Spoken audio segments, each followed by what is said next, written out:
Hi guys, welcome back to my channel. Today I'm going to show you how you can get daily coins and gems as a reward from UCL daily quest in EA Sport FC Mobile 24. So before we start, I made this video is for beginner new into this game, still confusing how you can complete the quest and also how to challenge the event so you can get ton of rewards from it. And let's get started. If you are in the home page, tap this button, quest button. As you can see, there are some objectives, some quests in here you can be done, you can challenge it, and try to search this one. UCL Daily Quest. So, you can get these gems every day, 50 gems, and you have to acquire one pack from the store.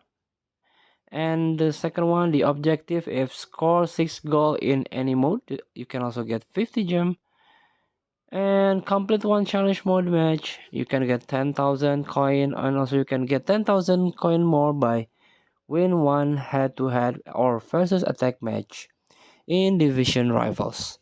So challenge yourself to do this every day so you can get gems and coin. Thank you for watching. Don't forget to comment, like, and subscribe. Also click the button below. Enjoy the game.